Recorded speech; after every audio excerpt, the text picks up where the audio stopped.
picked up the Vicrez Rear Diffuser for the 2020 and up wide-body Scats, Hellcats, all that good stuff. Gonna go over basically today a real quick installation video. Seems pretty simple. Right now what I'm going to be using is a 7mm socket, basic plastic trim pry tools, and I have a metal one just in case it's stubborn. And we'll get to the install. Alright, so now that we're underneath the car, we got a total of 4 7mm bolts that we got to remove. And then on the far ends, we have a plastic, basic, trim removal tool. We'll take that out. Let's go ahead and take these out.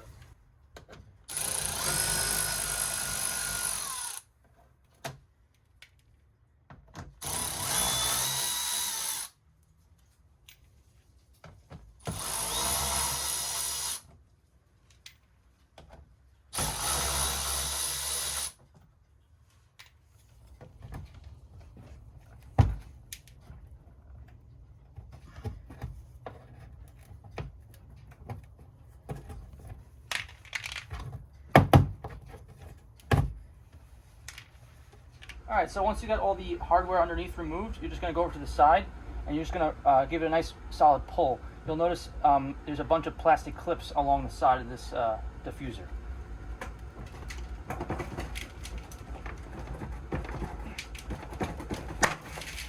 Don't be afraid to pull, because you really got to give it some serious tug.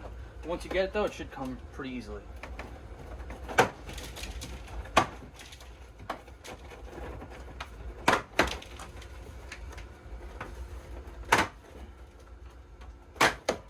Just like that, it comes off the car.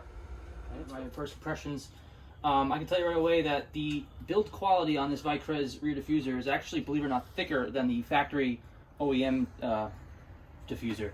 The exhaust outlets look almost to be exactly the same size. I was actually nervous about that. I thought I was going to need larger tips to fill that size, but it looks to be the same as factory OEM. And how about we just get it on the car?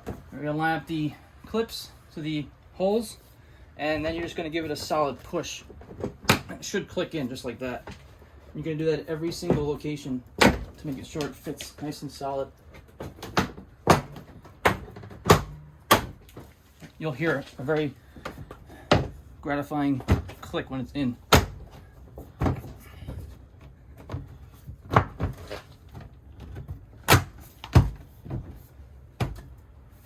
This fitment's actually very, very good. Alright, now we'll just get underneath the car, put those 4 bolts in, and the 2 plastic retainer clips, and we should be done.